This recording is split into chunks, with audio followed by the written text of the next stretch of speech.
Most people don't realize how much of their personal information is being bought and sold every day. Data brokers are making millions pulling details about you from public records and the internet, then packaging and selling it, usually without your consent. That's how your information lands in the hands of scammers, spammers, even stalkers. It's why you get endless robocalls and why ads seem to follow you everywhere. That's where Aura comes in. Aura actively removes your data from broker sites and keeps it off. They also instantly alert you if your information shows up in a breach or on the dark web. But Aura goes beyond data protection. With one app, you get a VPN, antivirus, password manager, spam call protection, dark web monitoring, and even up to $5 million in identity theft insurance, all backed by 24/7 US-based fraud support. Other companies might just sell credit monitoring or just a VPN. Aura gives you all of it, together at the same price competitors charge for just one service. Start your free trial today at aura.com/hidden. Protect yourself now at aura.com/hidden. Hey, before your Q3 call, I've got the campaign brief ready, built from last quarter's data and the competitive landscape. Great. Did you include the differentiation angle the CMO asked for? Already in there. 3 angles no competitors using right now. Just need your approval. Approved. Thanks. Oh, agents, where would we be without you? Somewhere with a lot more tabs open. Create your first Monday agent in minutes at monday.com.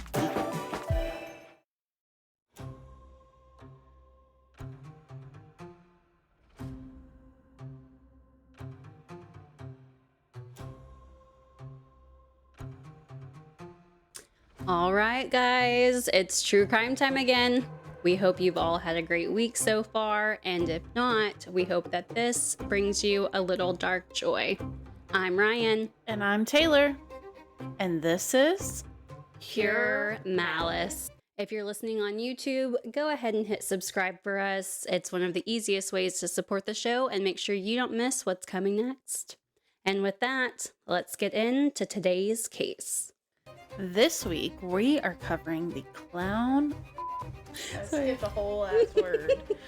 It's really early today. It is a very early morning, so hang in there.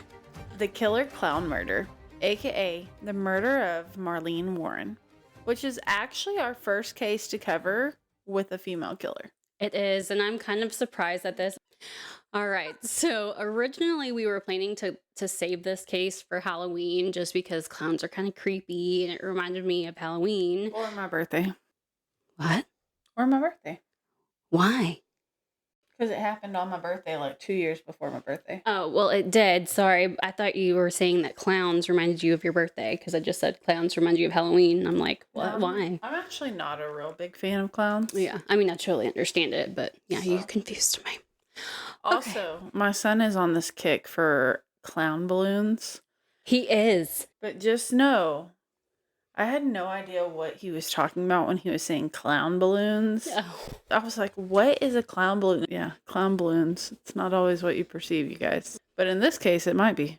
Yeah, might be. We'll see. All right. So on the morning of May 26th, 1990, 2 years before her birthday, there was a knock on the front door of Marlene Warren's home in Florida. When she opened it, someone was standing there dressed as a clown, holding flowers and balloons. And I'm sure that there are some of you out there who just heard that and thought, like, no, like, I'm done already. Like, there's a clown at my door. Brittany and you particularly come to mind. Taylor's like, over here. Me too, me too. You know, I'd be screening my doorbell like, oh, nope, I'm good.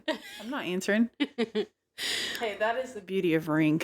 It is, and that's exactly right. You have to keep in mind, she didn't have that back then. She just has this little peephole. So just imagine, looking through a peephole or nowadays checking your Ring doorbell and seeing this clown standing at your door for no apparent reason. Like, it's a little creepy, right? It's weird. So before Marlene could even process what else this clown might be holding, she was... So loud. I know, and I feel like it's just radiating through the mic. She wants in. So before Marlene could even process what else the clown might be holding, she was handed the flowers and balloons. And Marlene actually commented on them, saying how pretty they were, which in my mind, I'm automatically thinking about just how quickly this whole thing must have happened. Like the second she opens the door, those flowers and balloons were probably just like shoved into her face. Like, oh, here, hold this. Because the next thing Marlene knew, she was shot in the face at point blank range. Mm-hmm.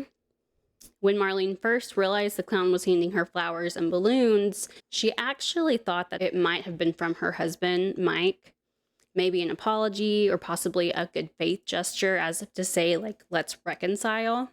Because at this time, Marlene and Mike were having some marital problems. Nothing that seemed wildly out of control, at least not from the outside looking in. More like arguments here and there, but they also own several businesses together. And family and business are not always the best mix. Not So saying true. it can't work, Yeah. but sometimes it adds this extra layer of tension or resentment to a relationship. Marlene and Mike owned a car dealership and several rental properties together. And Mike also owned racehorses. So financially, they were doing very well for themselves.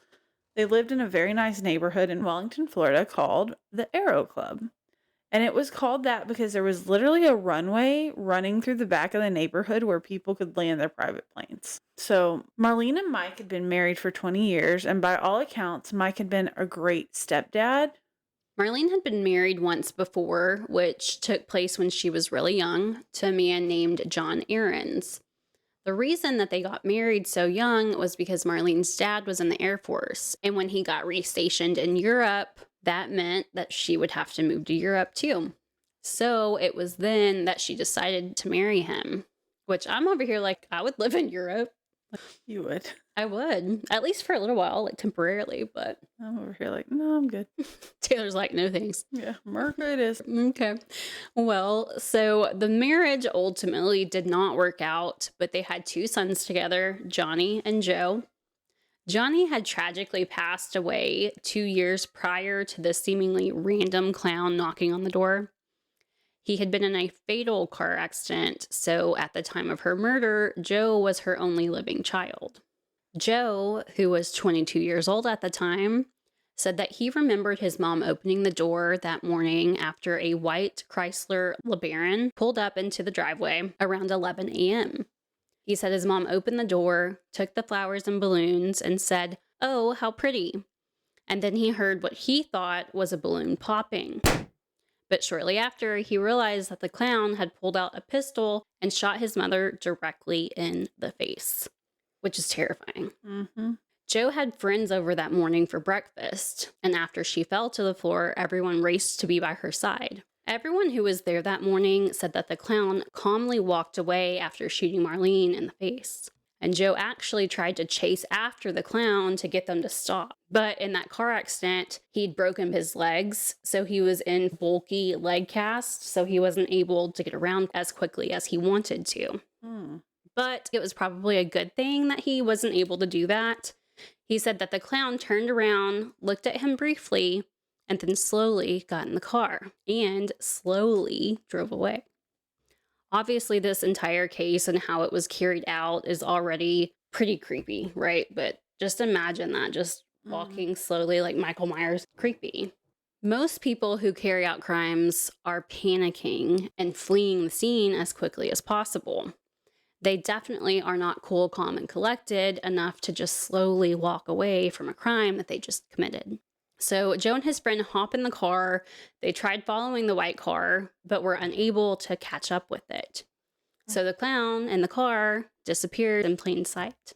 It's crazy. Even though he wasn't able to track down the vehicle, Joe was able to give the police a description of what the clown looked like. He said it had an orange wig, all white and red makeup, a big red clown nose, and brown eyes. He didn't know if it was a man or a woman. The only thing he could say about their natural appearance is that he or she had brown eyes, and said that he knew this because they looked him directly in the eyes. And he also said that they had regular high-top shoes, not clown shoes. So Marlene was still alive, and she was immediately rushed to the hospital, where it was discovered that she had a bullet lodged in her spinal cord. Unfortunately, there wasn't much that they could do to save her, and she was put onto life support shortly after she arrived at the hospital. Tips started coming in to the detectives only 3 hours after she was shot. One of them said that they needed to look into Marlene's husband and a woman who worked for him, Sheila Keene. Sheila worked at their car dealership, Bargain Motors. She was a 26-year-old with a son from a previous marriage. She did car repossessions for the business, and everyone said that she was the perfect person for the position because she was aggressive, fearless, and when worse came to worse, she was known to carry a .38 caliber pistol for protection. It was a gun that she and her former husband owned together. There were a lot of rumors about Sheila having a don't mess with me attitude, which is not a bad thing necessarily, but there were also rumors that she and Mike were having an affair.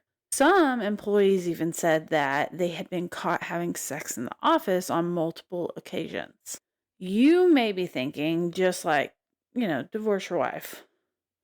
But come to find out, most of the businesses that Marlene and Mike owned were in Marlene's name, which obviously would be troublesome for Mike in the event that he divorced her, because Florida is a common law state, meaning during divorce, the Florida court tries to divide property fairly, but not necessarily equally between spouses.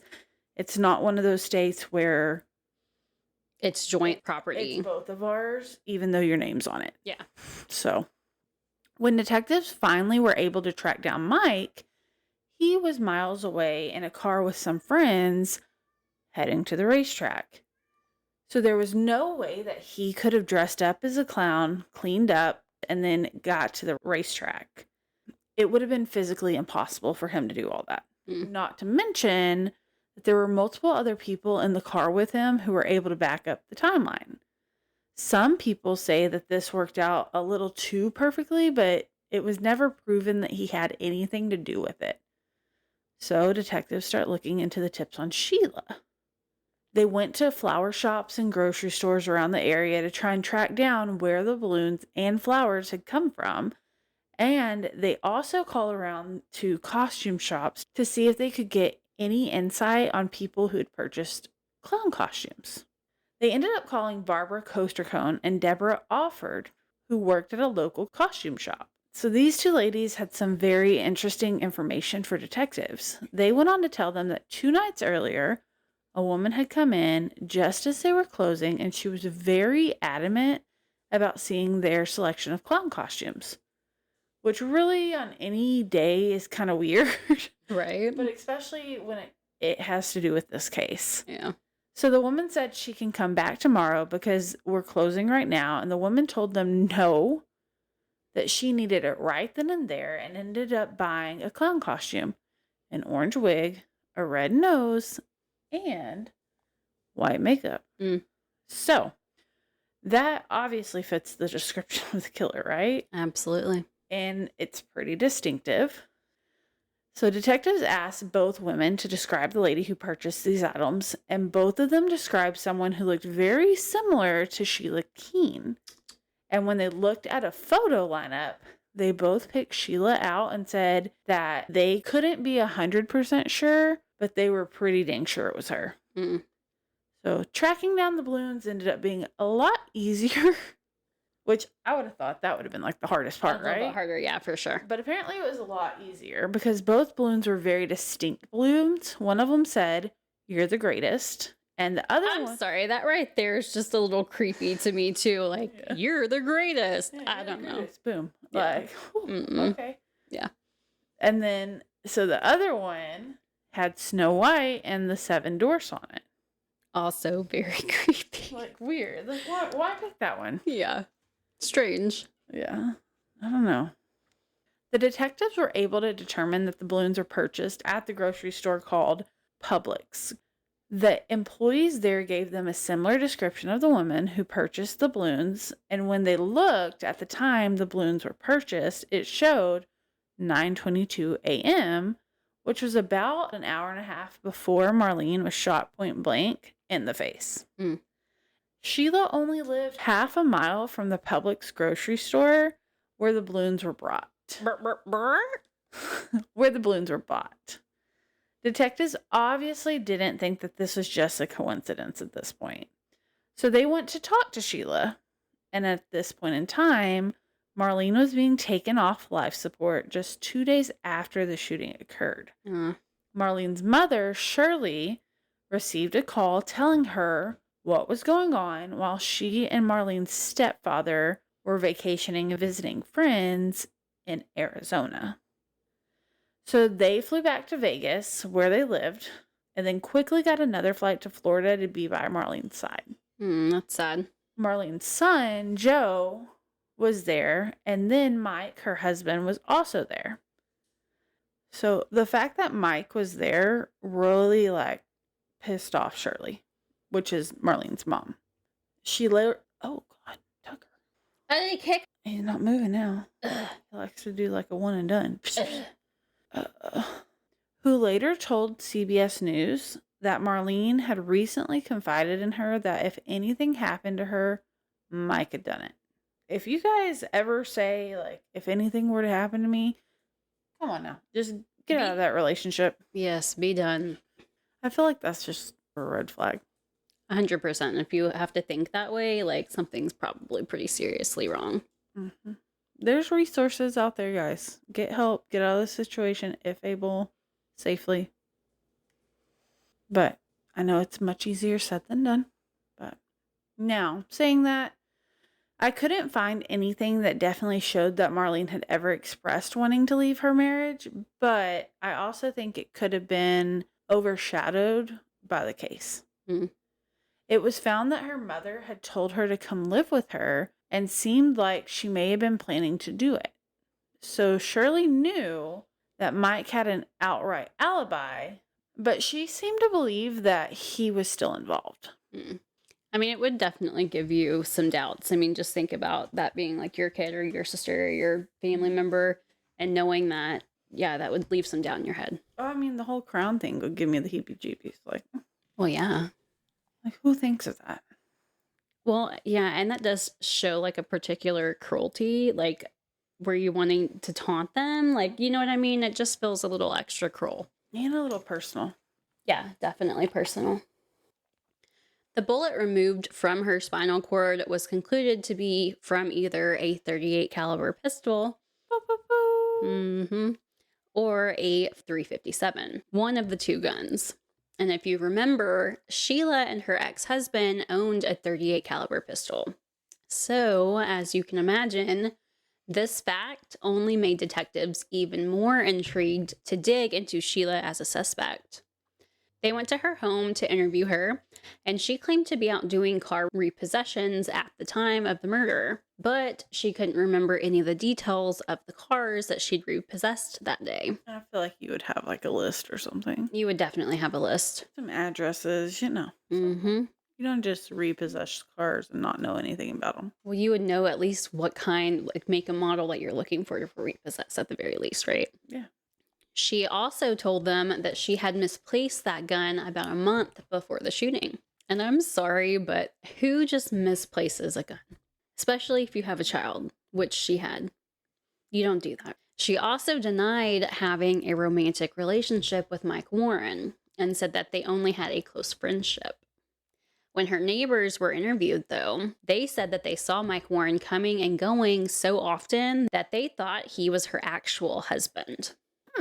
That's a fun fact. Uh-huh. Very interesting. Yeah, and another interesting fact is when Marlene told her mother, Shirley, to look into Mike if anything ever happened to her, she also told her that Mike was hardly ever home anymore. So there we go. So now it all starts adding up. He started not being around as much when Marlene's oldest son died, which makes him seem even more of an asshole. The surviving son, Joe, said that he was their dad. They were with him starting at a very early age. So for him to disappear when not just Marlene needed him, but Joe as well. Plus, wouldn't you think that he himself would be grieving that loss as well and want to be around the family? It's just kind of interesting. Which, I mean, hindsight 2020, like Everyone everybody grieves differently. and copes in different ways. Yeah. But it is a little strange. Like, you would think you would want to be at least There for your kid. around the kid. Mm-hmm. Yeah, it's weird. At this point, the police have a good case built, but all of what they had was circumstantial until Bum, bum, a car was found bum. just 4 days after the shooting. This car matched the description of the white Chrysler LeBaron that the calm killer clown was seen driving away in. It was found at a Winn-Dixie grocery store, and whenever they checked into who it belonged to, it came back to be a stolen vehicle from a car rental place called Payless. And this is where an unexpected twist came to the case. Not the shoe store. Yeah, I know, right? I don't even know if there's any Paylesses around anymore, though. I have no idea. We had one in the Abilene Mall, and I remember it was like pretty run down. But Paylesses used to be everywhere. Yeah. Mike Warren had previously been sued by Payless for running an ad that looked exactly like theirs. His commercial was supposed to have pay less, like Payless is one word, as pay less, 2 words.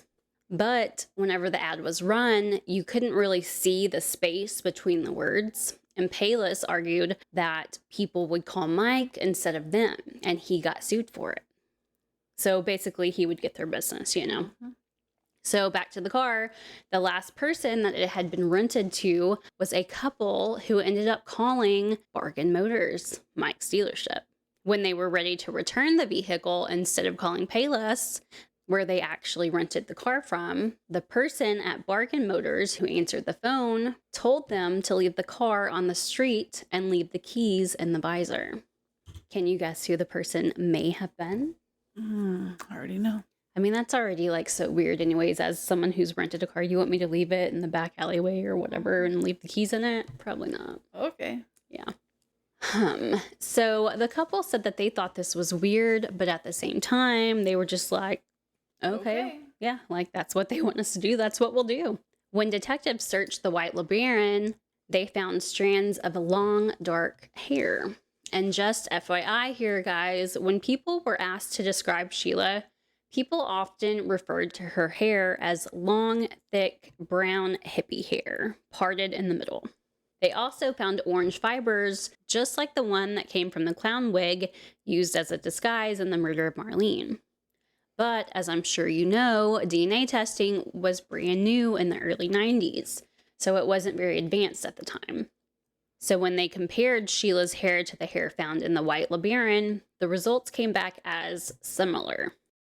The clown costume used was never found, and neither was the gun that was used to shoot Marlene. But they got lucky and were able to get a search warrant for Sheila's apartment, which was only 9 miles away from the Winn-Dixie that the LeBaron was found at. So when they searched her apartment, they gathered more of Sheila's hair for testing, and they found orange fibers, which were consistent with the fibers found in both the LeBaron and on Sheila's clothing. But again, those are both circumstantial evidence, so they weren't willing to go with it. They wanted to wait until they had something stronger. Yeah. If you go too early with circumstantial evidence, you can blow up the whole case. And it would just fall apart. Yeah. So investigators start looking back into Mike again, because the car was connected to him via the phone call to Bargain Motors. They could now get a warrant for Mike. Mm-hmm. And when they searched his home and business, they were able to arrest him, but not for anything related to Marlene's case. Instead, they found enough evidence to arrest Mike on racketeering charges, grand theft auto, odometer tampering, and insurance fraud. Matilda! Yeah, it definitely makes you think of the dad of Matilda.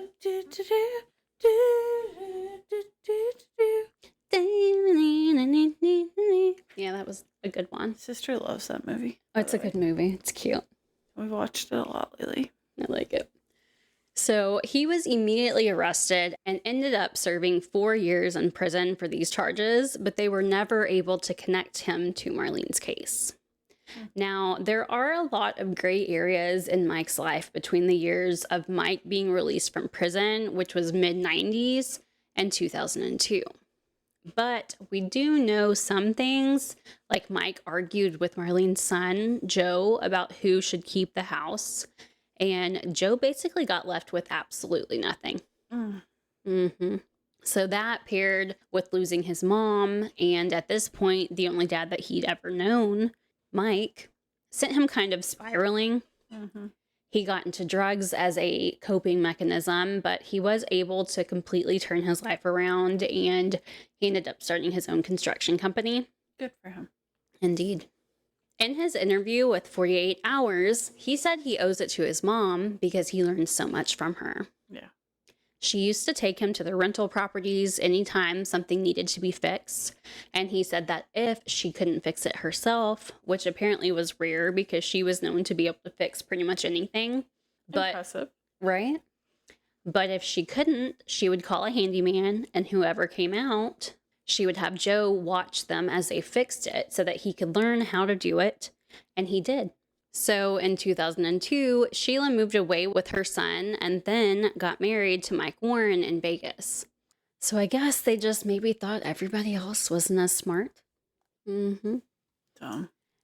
They ended up settling in Abingdon, Virginia, and opening a fast food restaurant in Tennessee, which was just across the border, called the Purple Cow. What a weird name for a restaurant. I'm like, okay. Yeah. So Sheila was now going by Deb or Debbie, which, according to her, was what her dad called her growing up. She dyed her hair, what she called blonde, but it was more of like that brassy, orangey blonde, you know? The blonde you don't go for. Yeah, exactly. It almost looked like she just poured like peroxide on her head. But employees at the Purple Cow restaurant said that Sheila and Mike were not good employers to work for. They said that if anything was wrong whenever they came in, you would never hear the end of it. And that it was rumored that Sheila was responsible for killing Mike's former wife while dressed as a clown. And this little detail is going to get under your skin. On Halloween, they would dress up at the Purple Cow, and one year, Sheila dressed as a clown. Yeah. That's just odd to me. Like, why would you pick a clown of all things? Yeah, why would you? Yeah. Yeah. So we know DNA testing advanced significantly since the time Marlene was murdered. And in 2013, the detectives who were now working on Marlene's case were determined to get definitive answers. They, along with many others, knew that Sheila was responsible, but they just needed a stronger case. They started re-questioning all the witnesses to the shooting, anyone who worked with or for Mike and Sheila, and really started to get the case ramped up again. Good. They said that they knew it would take time, but that they were hopeful that it would end with Sheila in handcuffs. So in the meantime, Mike and Sheila retired. They sold the Purple Cow in December of 2016, thinking that they're going to live out this amazing, happy, retired life together. They're happily ever after in the beautiful second house on the lake in the mountains of Virginia. However, in 2017, their happily ever after came crumbling down on them. So on September 26th of 2017, the police set up a stop to look like a roadblock, essentially, because they knew that Mike and Sheila would be coming through this area. They did it because they thought if they went to the home to arrest her, that she wouldn't come willingly. So Officer Dewey Wilson, Dewey.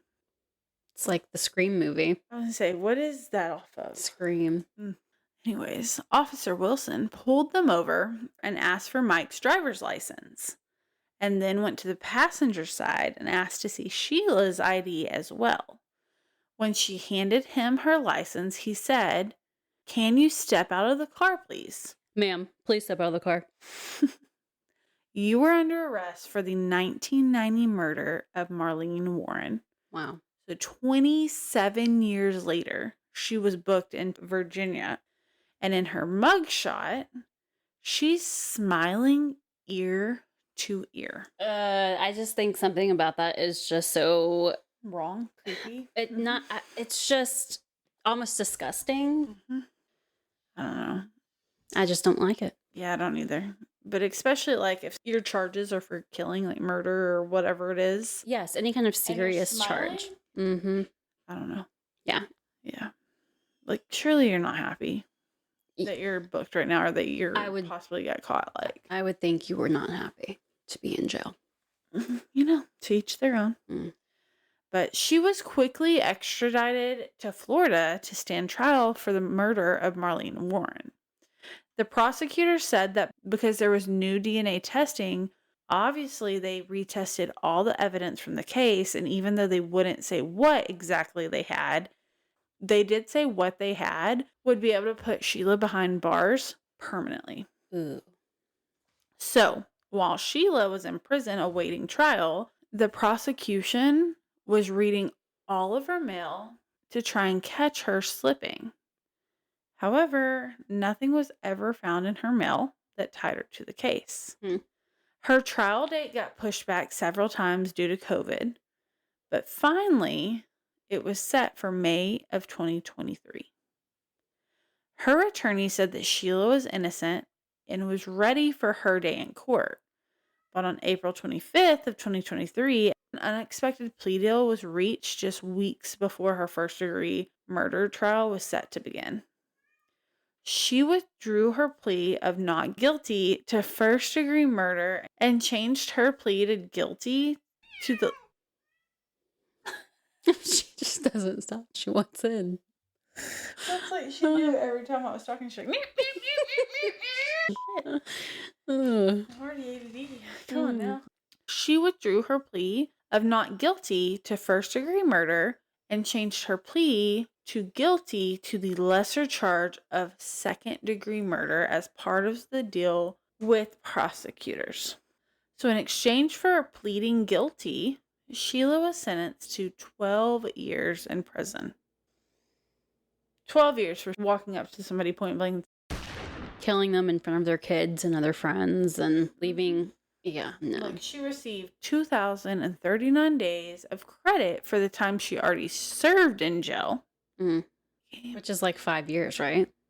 Give or take. Yeah, something like that. Yeah, probably around 5.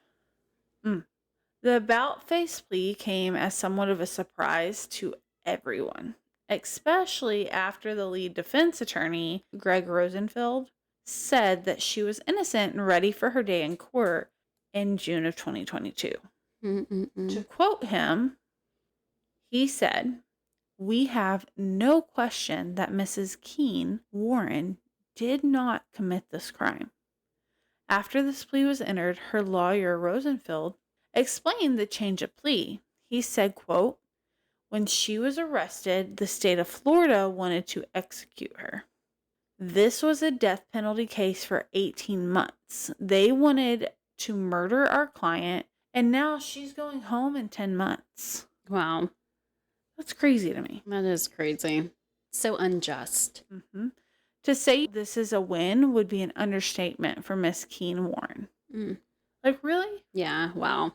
Palm Beach County State Attorney Dave Ehrenberg said that the state has, quote, obtained a measure of justice with the conviction and sentencing of Marlene's killer. He also said Sheila, quote, has finally been forced to admit that she was the one who dressed up as a clown and took the life of an innocent victim. She will be a convicted murderer for the rest of her days. The decision to negotiate a guilty plea was made after considering the age of the 33-year-old case, particularly the death of key witnesses. He then continues to say, for example, the death of the lead crime scene investigator broke the chain of custody for critical evidence that could no longer be authenticated. Ehrenberg also refuted Rosenfeld's claim that Sheila would be released in 10 months, saying she'll spend closer to 2 years in the Florida Department of Corrections. But what is that? 10 months, 2 years. Come on now. Oh, man, that's terrible. So Sheila maintained her innocence even after her plea of guilty, and she said she only took the plea deal because she would be released in less than 2 years and had been facing a life sentence if convicted at trial. And just a fun fact here, Sheila's defense lawyer was a super high-powered attorney, meaning that he probably cost quite a bit of money to hire. She claimed herself to be indigent, meaning basically that she's poor, and she filed a motion claiming that she needed the Justice Administration Commission to help her pay for all of these outstanding fees from her case. But everything that she and Mike have together adds up to hundreds and thousands of dollars worth of cash and assets. Palm Beach County Sheriff's investigators had long suspected her in the slaying and were able to arrest her and convict her 27 years later, so over 3 decades after the murder. So Mike Warren spoke to the same reporter that Marlene's mother, Shirley, spoke to about Marlene, saying, if anything ever happens to me, you should look at Mike. And he said, if I thought Sheila had anything to do with this, I wouldn't have been with her. She's never been charged with anything pertaining to Marlene's murder and still denies any involvement. And this is where we're going to leave you. I'm Ryan. And I'm Taylor. And remember, it's not just crime, it's Pure Malice. Don't forget to hit the like, subscribe, and follow button for us. It's one of the easiest ways to support the show. And make sure you don't miss what's coming next.